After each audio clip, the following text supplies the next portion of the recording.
Salut et bienvenue sur ma chaîne YouTube. Ça, c'est une nouvelle séance.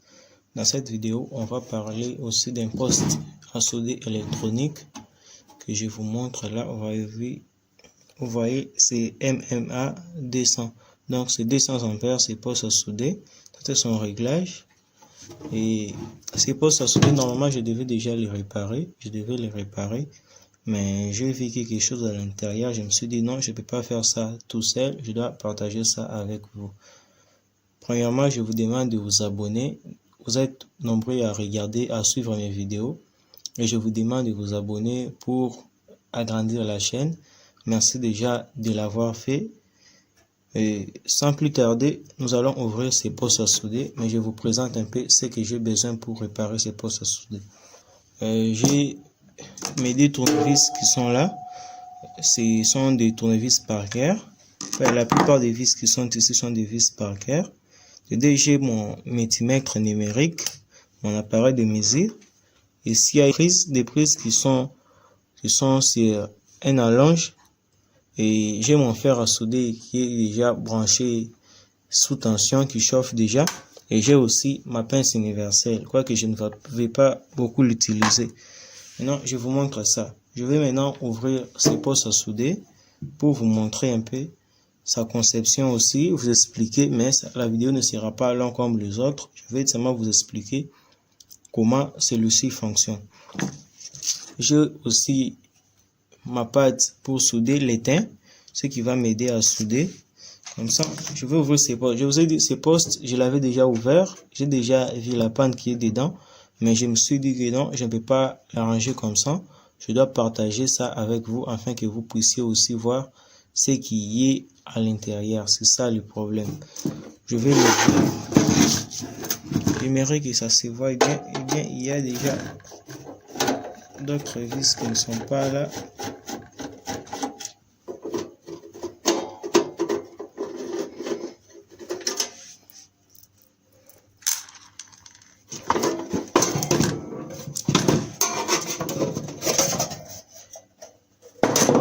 Eh bien les amis, sans plus tarder, voilà l'intérieur de notre poste à souder. Comme vous le voyez, ça se présente toujours de la même façon. On a des condensateurs qui sont ici. On a un transformateur, des refroidisseurs sur lesquels il y a des transistors IGBT et le diode Schottky. Ça, c'est l'afficheur LCD ou bien l'afficheur 7 segments, disons. C'est l'afficheur 7 segments. Et ça, c'est le bouton de réglage qui est un potentiomètre. Et ça sont des LED, les lampes de signalisation. Et bien, ce que j'avais remarqué dans ces postes à souder, si vous voyez bien, il y a ces deux condensateurs. Je vais m'assurer que vous regardez bien. S'il vous plaît, encore une fois, je vous demande de vous abonner et de liker cette vidéo si ce n'est pas encore fait. Vous voyez ici, il y a un condensateur qui est gonflé et qui s'est même éclaté, celui-ci. Celui-ci aussi de même s'est gonflé, mais n'est pas encore éclaté, mais quand même c'est gonflé. Alors, comment c'est fait? J'approche un peu afin que vous puissiez voir, parce que c'est ça l'important. Moi déjà je vois, vous devez aussi voir. Vous voyez que ce sont des condensateurs de 400 volts, 330 microfarads. C'est bien ça. Et en regardant le schéma au derrière, vous voyez bien que l'arrivée de la tension, ça vient ici. Ça, c'est comme des fusibles qui sont là. Et l'arrivée de la tension, ça vient ici au point de Gret, qui est une diode. Ça sort de là et ça vient au condensateur. Les deux condensateurs, ils sont là en parallèle. C'est pour augmenter la capacité. 330 plus 330, ça va faire 660 microfarads. Et ça vient sur les deux transistors effet de champ et des diodes Schottky. Donc, c'est la même technologie avec les postes à souder des marques Total qu'on avait parlé dernièrement. Je crois bien c'est la marque Inco. Ça a même, c'est le même fonctionnalité, c'est les mêmes modèles. Et ici, il y a les 3 diodes pour la sortie. Alors, je ne peux pas le brancher comme ça en cet état parce que je sais déjà que ces deux condensateurs nous présentent déjà des états de court-circuit. En fait, qu'est-ce qui a causé ceci? la personne qui m'a donné ces postes m'a dit qu'ils utilisent un groupe électrogène. Le groupe, c'est un groupe autonome et quand on le démarre, il donne directement une tension qui part jusqu'à 300 volts car il a un voltimètre analogique. Il m'a expliqué que ça arrive jusqu'à 300 volts et puis ça redescend à 220. Maintenant, ils avaient fait l'imprudence de laisser les postes sous tension avec l'interrupteur allumé à on. Alors quand ils ont démarré les groupes, la tension est allée jusqu'à 300 et en revenant, le pic de tension qui était de 300 a brûlé le condensateur. Pour votre information, quand une tension alternative est à 300 volts, quand elle est maintenant redressée en continu, elle n'aura pas la même valeur qu'en continu, en alternative. Elle sera encore plus supérieure qu'en alternative. Elle sera multipliée par 1,4.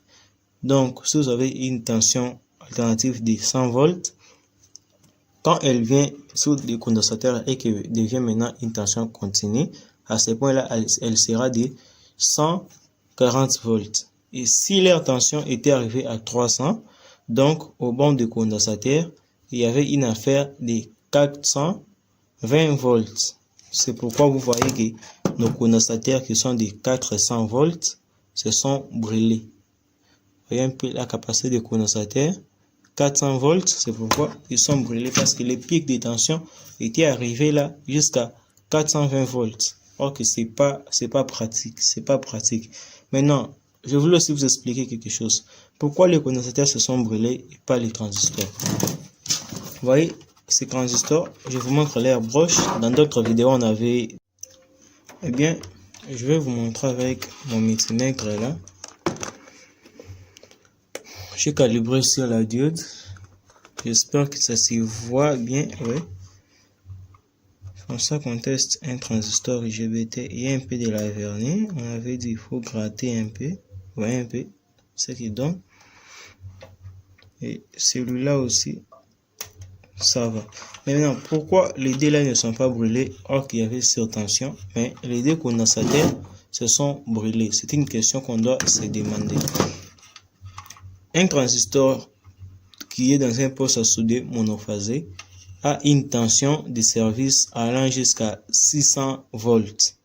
Et les deux transistors, schématiquement, ils sont en série. Donc, ils peuvent supporter des tensions allant jusqu'à 1200 volts les deux. Vous voyez un peu? Mais ils sont pratiqués dans des réseaux inférieurs à 600 volts. Donc, 400 volts ne peut jamais brûler ces des transistors à effet de champ ou bien des transistors IGBT. Mais ici, on a des problèmes qui sont des condensateurs qui ont été brûlés. Alors, pour compenser ces problèmes, j'avais des condensateurs de récupération avec moi que vous voyez là.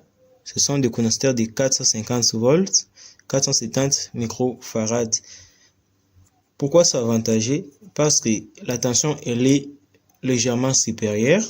Il faut jamais mettre des tensions inférieures et il faut pas aussi mettre des capacités inférieures parce que ça ne va pas bien filtrer et ça va pas bien fonctionner dans les circuits. Donc quand c'est à 450, il pourra supporter des pics de tension par rapport aux condensateurs qui ont été ici. Et des deux, comme sa capacité est aussi élevée, il pourra aussi mieux filtrer. Ça va me donner 940 microfarads au lieu de 630. Ça va supporter des pics de tension allant jusqu'à 400 volts. Voilà que c'est très bien. Parce que des fois, dans des réseaux, ça arrive à ce que la tension continue dans des cartes, varie jusqu'à 400 volts. Ça arrive. Mais avec des condensateurs de 400, là, vous remarquerez toujours ça. Moi, je vous conseille, quand vous ouvrez un poste à souder et que vous trouvez que ces dernières a des condensateurs de 400 volts comme ici, mettez 450. Ça, c'est mieux. La capacité, respectez la capacité, ou bien mettez une capacité légèrement supérieure. Là, ça va. Mais inférieure à la capacité trouvée dans le matériel, là, non, je vous déconseille. Là, c'est quasiment mauvais. C'est carrément mauvais. Je vais dessouder donc ce condensateur. Je le dessoude. Et on va les remplacer. Pour dessouder, je vais toutefois utiliser la soudure.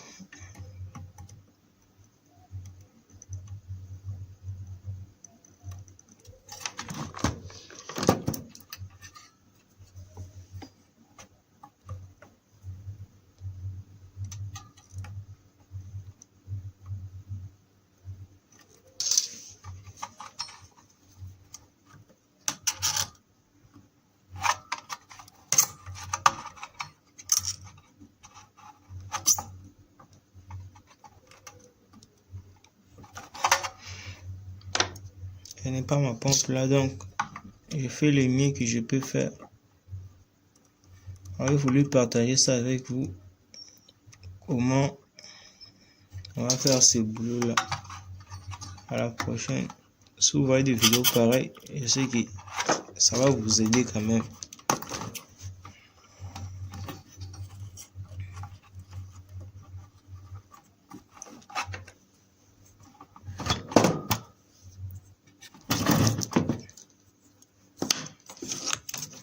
Je viens de dessouder les deux condensateurs. Vous voyez comment ils sont, comment ils ont été défectués. Je vois que les images là, je vais m'assurer que vous puissiez bien voir. Je m'excuse si vous n'avez pas bien visionné. Voilà, il se trouvait donc ici. Maintenant, l'étape suivante, on doit enlever la pâte là qui reste à l'intérieur, afin de permettre aux autres condensateurs de passer là. Je dois souffler ça. J'ai pas la pompe avec moi là. Je fais un truc là urgemment.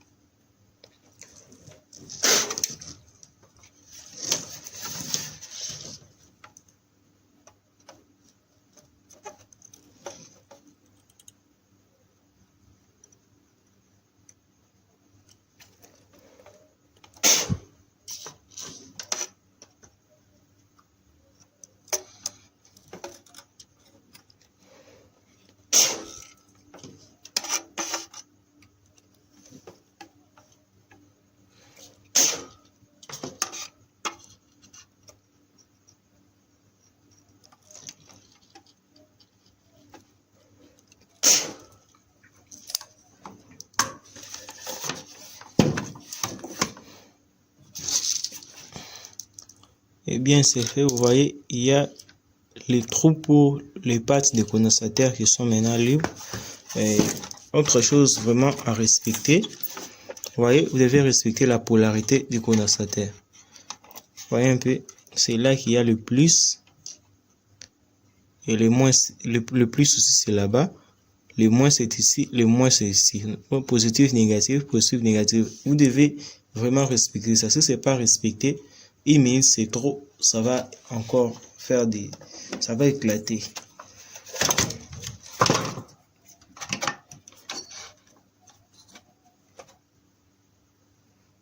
Oh, j'ai un problème. En fait, j'ai connu un problème de taille. Les condensateurs défectueux, ils sont là. Celles que je voulais remplacer, ils sont là. Mais il y a un problème que j'ai remarqué là, c'est un problème de taille. Vous voyez un peu, les tailles ne sont pas les mêmes. Eh bien, il n'y a pas assez d'espace pour supporter celle-ci. Alors, je fais appel à celle-ci. Ce sont toujours des condensateurs de filtrage qui sortent aussi d'un poste, qui ont la tension de service de 400 volts comme celle-ci, mais dont des capacités sont supérieures aux anciens condensateurs. Alors, je dois remplacer ça là-bas et on va voir ce que ça va faire. Mais dis-moi, la taille, c'est la même, sauf que ça, c'est un peu plus long. Je remplace et d'un coup, on va essayer.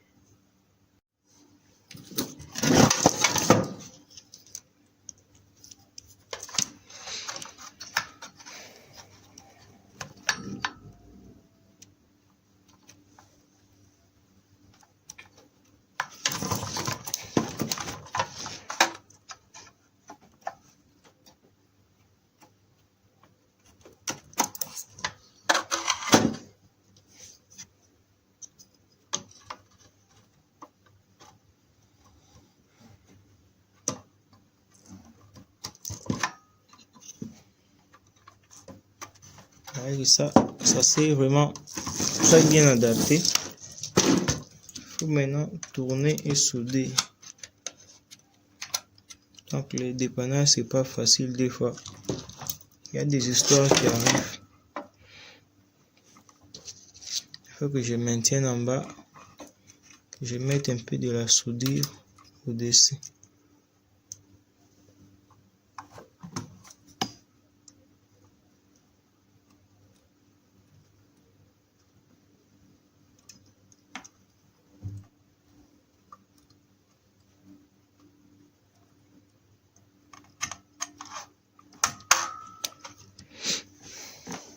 C'est bien.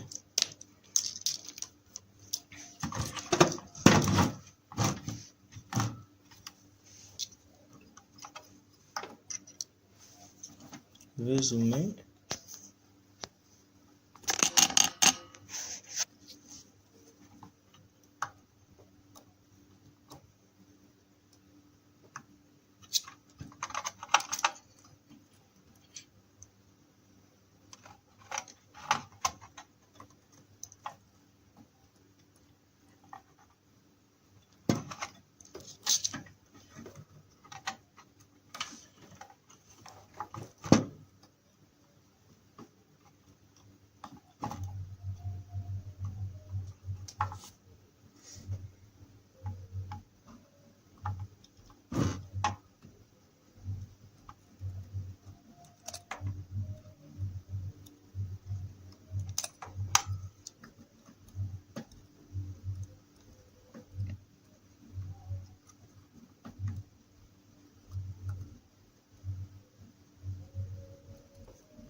Et bien c'est fait, mes deux condensateurs sont bien positionnés. Vous voyez que la taille ça ne dérange pas, c'est bien, tout ok. Tout c'est ok.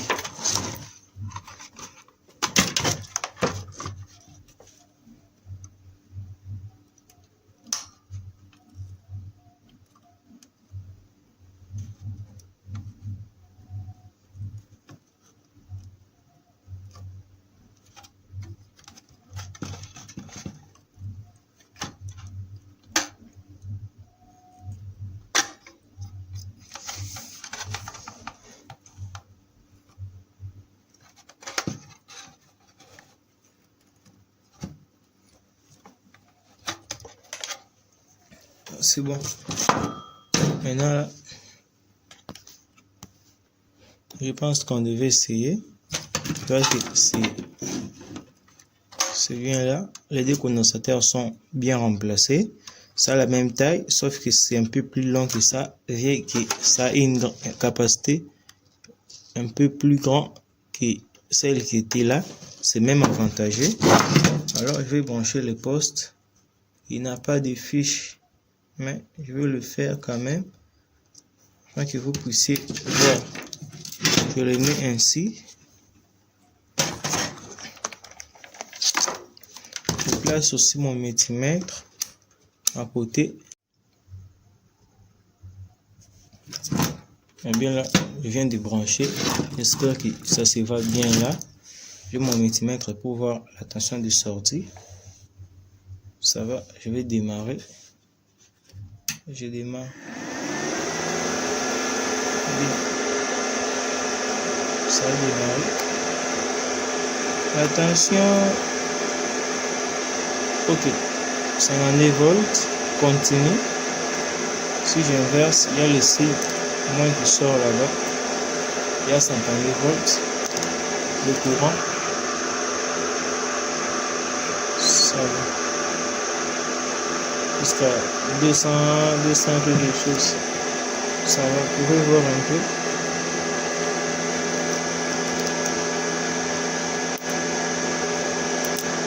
Ici, il y a peu d'intercept parce que le courant c'est à 9 ampères. On part un peu même à 50.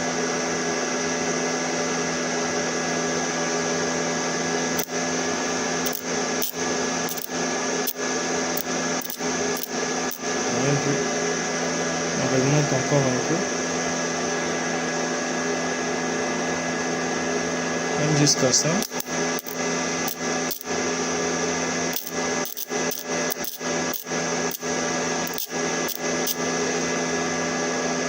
Il est fou.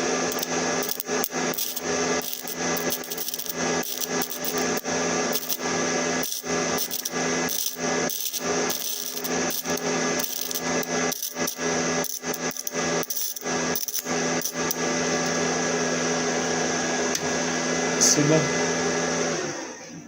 Eh bien, le poste a fonctionné. Il ne reste que de le refermer et de le remettre à son propriétaire. Merci d'avoir suivi cette vidéo jusqu'à la fin. N'hésitez pas, encore une fois, de vous abonner si ce n'est pas encore fait et de liker la vidéo. Merci beaucoup.